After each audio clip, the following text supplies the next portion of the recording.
The film opens with a farmhouse being displayed.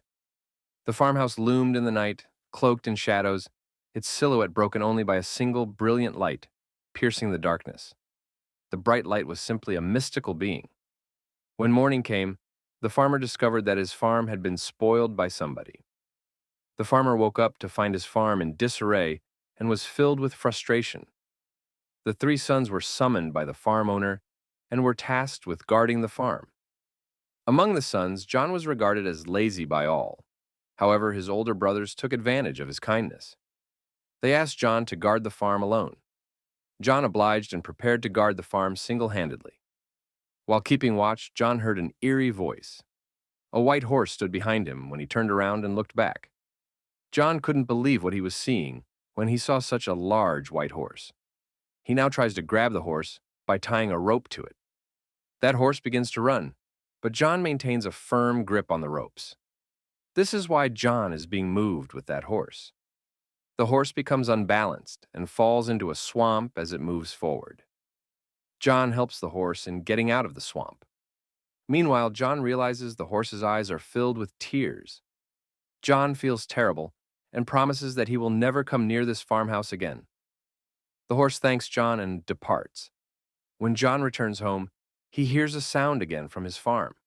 When John goes there to check, he is shocked to see two horses chained there. Before he can understand anything else, a voice tells John that this is a gift for him. When John turns around and looks back, he sees a tiny horse named Foal. In fact, Foal was the son of the horse that John had saved the night before. Foal informs John that my mother is really happy with you. That is why she has sent you a gift. John feels happy after hearing this. John, on the other hand, hears his father's voice. John comes out and tries to keep his father outside, preventing him from entering. Following his father's departure, John sits on Foal. Foal runs quickly, and John is shocked by his speed. Foal lets out a sharp whistle, and moments later, two horses emerge from the stable, responding to his call. John thinks he will sell these horses at the market.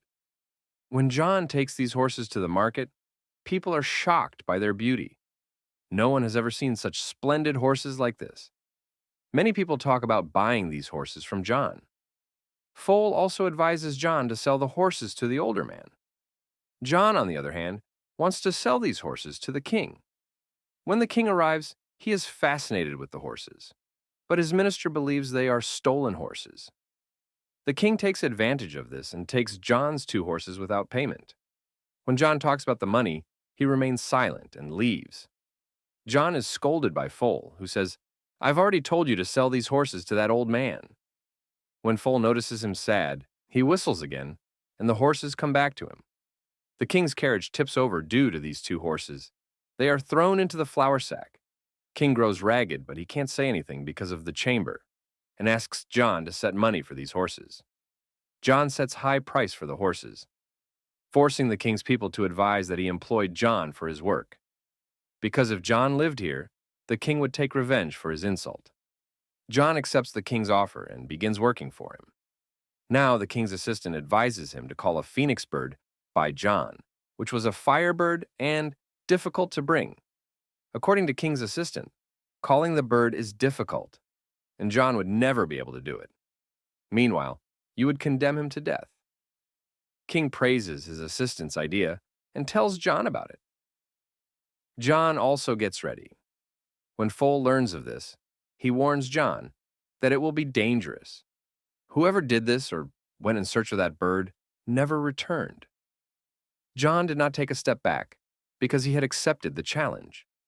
Foal, too, wants to assist John, which is why he takes him into the forest. He shows him a dream nut and tells him that these are the firebird's special nuts, and the bird enjoys them. But these are the nuts that, when eaten, cause the bird to fall asleep quickly. Later on, we swiftly captured the bird and returned it to its natural habitat. Firebirds live underground, according to Foal, and they throw some nuts on the floor. They wait for the bird to come later, and when it smells the nuts, it comes out from the ground. The bird eats the nuts and faints shortly afterward. As John tries to capture the firebird, It rises to its feet and begins chasing him.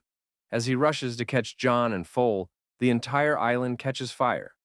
That firebird has captured Foal, and John throws the last nut places in front of him. When the firebird eats that nut, he faints. When he wakes up the next morning, he considered himself chained by them. When John spots the firebird, he notices tears glistening in its eyes, and a pang of sympathy tugs at his heart. As a result, he frees the firebird. The bird flies away by opening his feathers as he releases. While on his way out, he gives one of his feathers to John, which was glowing from the heat. Foal assures John that the king would not forgive him now. However, John claims that seeing this feather will convince them that they have captured the firebird. When John goes to the king, and king doesn't believe in anything. The next day, John was brought for the death punishment. John displays the feather, but it is no longer shining, and the king orders to kill John. As the king orders his death sentence, the firebird appears. Everyone is shocked after seeing him, and they all believe in John. Additionally, the king gives promotion to John.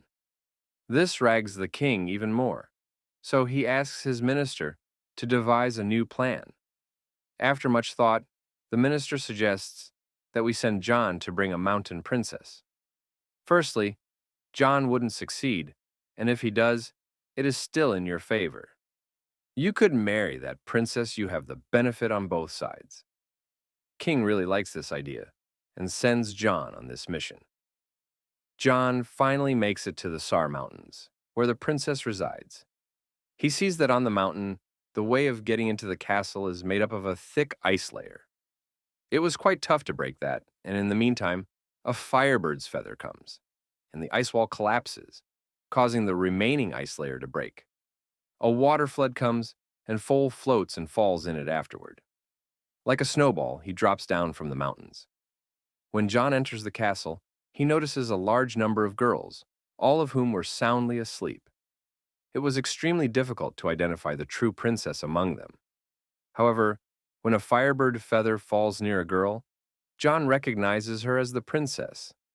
When John sees that girl's beauty, he becomes astonished. He conveys to her that his king has expressed a desire to marry her. On the other hand, the girl claims that if your king is so powerful, he would have come to take me. That girl jumps down from the mountain after saying this. John, too, is unconcerned about his own life and jumps down after the princess. Foal saves them both and carries them down by riding them on his back.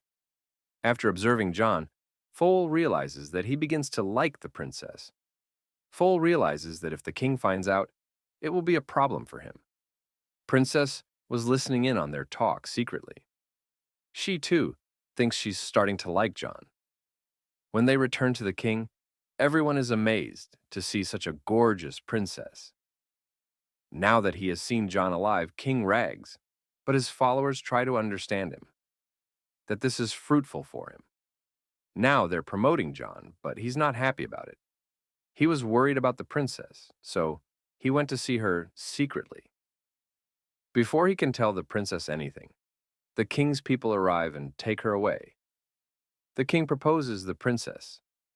She sets a condition to marry him, if he could bring the ring that belonged to her grandmother to the princess.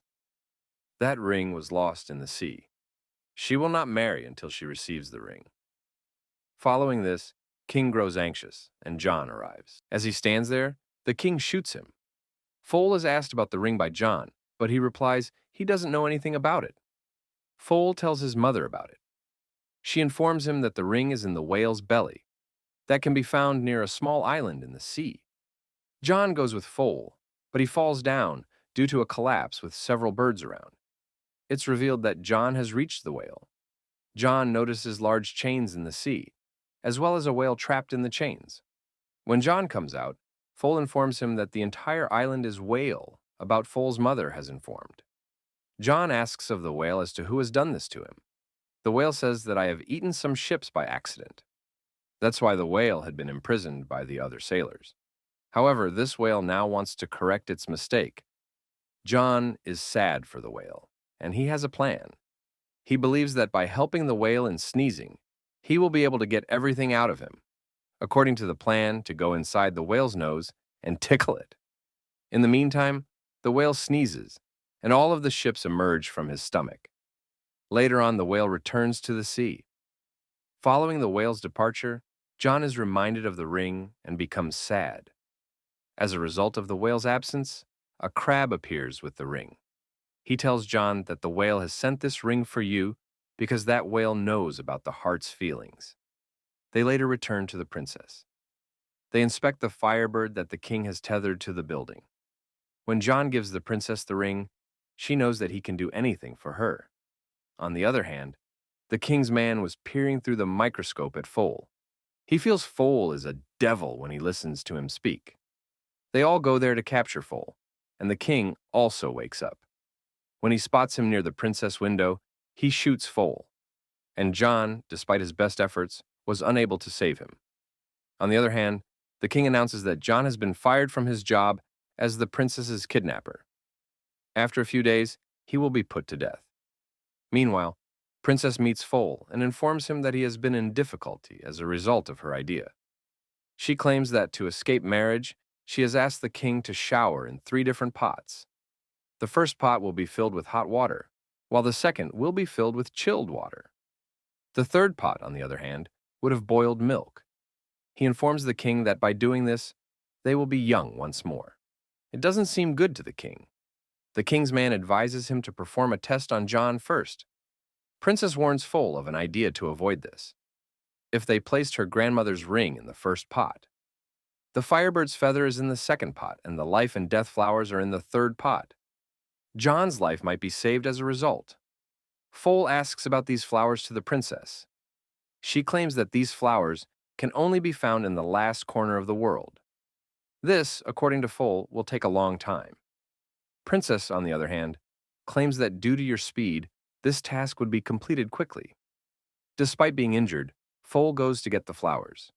The pots are prepared the next morning. He pushes John into the pot, and the princess places her ring secretly in the pot as well. Because of the ring, John is able to exit the first section and enter the second. The firebird, who is watching everything, begins to scream. His voice reaches the enchained feather, which flies in and falls in the pot. John eventually falls into the third and final pot. Princess was anxiously awaiting the arrival of Foal. On the other hand, we see Foal reaching the flower. Before picking the bloom, Foal realizes that whoever does so will die. Regardless, he plucks the blossom. Everyone there believes John is dead, and they begin to leave sadly. Foal appears and throws the flower in the pot. Later, John comes from the pot, looking like a prince. The king, after watching this, jumps into the first pot as well. Instead of being young, he is trapped in a bubble and goes from there. Everyone is overjoyed, and they crown John as their new king. John and Princess go out in search of the Foal. Foal thinks he's going to die, but Princess assures him that the flower. At the last scene, we see the marriage of John with Princess, and the movie ends here.